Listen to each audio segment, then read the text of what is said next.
You were raised to be polite, to ask, to wait for a sign, to make sure she's at ease. And while that intention may be noble, the result is often disastrous. Because women don't give themselves to the man who asks for intimacy, they give themselves to the man who creates it. She doesn't want persuasion. She craves leadership. She wants a man whose presence feels like gravity, no pressure, no begging, just inevitability. And once you grasp this, you'll never have to request anything again. She handed over willingly, breathlessly, urgently. This isn't a tactic, it's a psychological awakening, and you're about to taste what true power feels like. First, rule you. Don't ask for intimacy, you awaken it. The second you ask, you've already surrendered your power. Not because desire is wrong, but because needing her green light to act on it makes her body shut down. Even if her heart wanted to say yes, here's the truth, nobody shares. You don't ask for intimacy. You create a space where resistance dissolves by itself. Let's be clear, this isn't manipulation, it's emotional leadership. It's making her feel so safe, so seen, so subtly possessed that her body answers you before her words do. If you want to touch her, don't start with your hands. Start with the air around her. Start with the space between your energy and hers.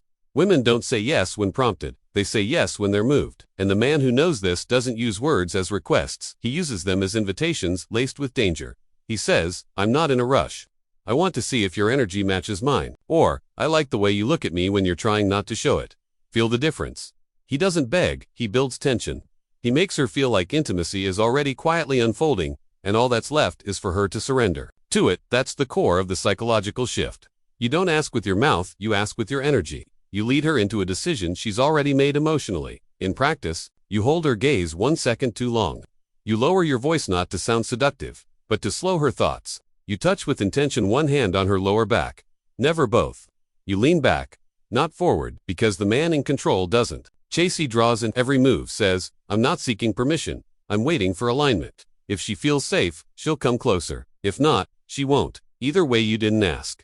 You led. And here's the secret: when you remain unshaken by her, no, that's when her maybe starts to turn into curiosity. Because now, you're not a man hoping for her. Yes, you're a man who attracts it effortlessly. That's when she feels like giving herself to you is her idea. That's not a trick. That's Stoic seduction. The real trick. Making her believe it's her idea. You want her to want you. Then stop trying to persuade her. Start being the man who understands this primal truth. Women don't yield to pressure, they yield to permission. And the only man they surrender to is the one who makes it feel like the idea was hers from the start. You don't move forward because you've been allowed. You move forward because the space between you is already charged with yes. She wants to feel as if her own desire took control, like she couldn't stop herself, like she crossed the line, not you. When it feels like her decision, there's no guilt, no shame, only freedom. And freedom is the gateway to her rawest expression. Here's how the average man does it. He builds rapport, flatters, shows interest, then asks, can I kiss you? Want to come back to my place? Do you like this? And in that moment, he pushes her into logic. Now she's weighing consequences, overthinking. But women don't fall into intimacy through logic. They fall when emotions outrun their thoughts. When she finds herself leaning in without knowing why. When your voice makes her forget the time. When your silence makes her restless in a way she secretly enjoys. The man who understands this doesn't push, he pulls without pulling. He notices her shifting closer, her breath catching. He reads her silences, not to react, but to respond with presence. He doesn't say, I want you, says how you look when you're holding something back. Now she's spiraling, wondering what he sees, why she's suddenly the one chasing. You've flipped the script. You didn't just touch her skin, you touched her ego. And women crave that, because it's rare. And what's rare is always desired. When she feels like she initiated, like she lost control.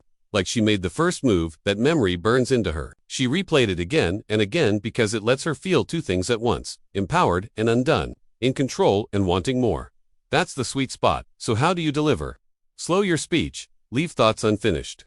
Don't answer every question, let curiosity build, let silence hum between you, like electricity. Don't say, come over. Say, I was going to spend tonight alone unless that changes. Don't say, I want you. Say, you're distracting as hell. You drop breadcrumbs, and she follows not out of obligation, but out of hunger to know where they lead. The most intimate moments are born from suggestion, not permission.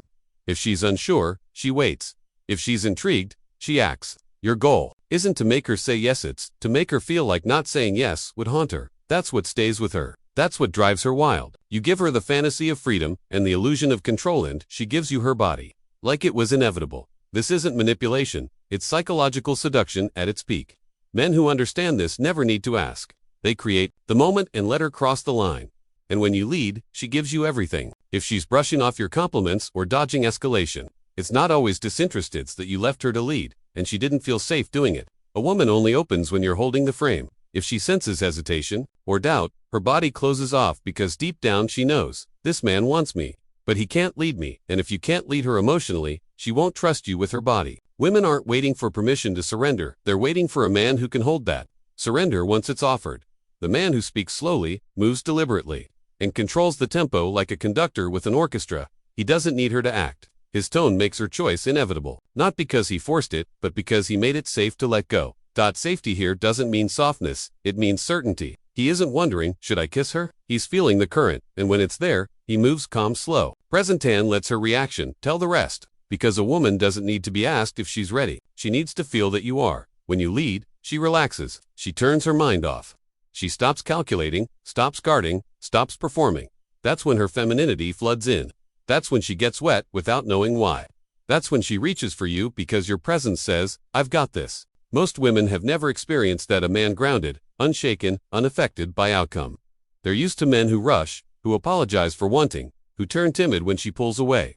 But the Stoic man, he becomes the container for her chaos. Feminine energy is wild, it wants to pour, swirl, erupt, but only when it's held by something unshakable. If you want true intimacy, not just her body, but her soul, don't rush, lead. Slow the moment. Speak less, let your eyes speak more. Let your breath dictate the room. Let your hands guide without grasping. She'll feel it. She'll feel you. Soon she's leaning in, laughing softer, touching more. She mirrors your pace. And when the moment comes, she gives you everything, not from pressure, but from feeling chosen, because she experienced a moment where she didn't have to lead, didn't have to act, didn't have to carry the weight. That's what women hunger for, not performance, but relief. And the man who gives her that relief is the one who leads, who doesn't ask, is this okay? But communicates with presence. This is yours when you're ready. And when she won't hesitate, won't hide, won't forget. Because real intimacy isn't requested, it's created. And the man who creates it owns her memory forever.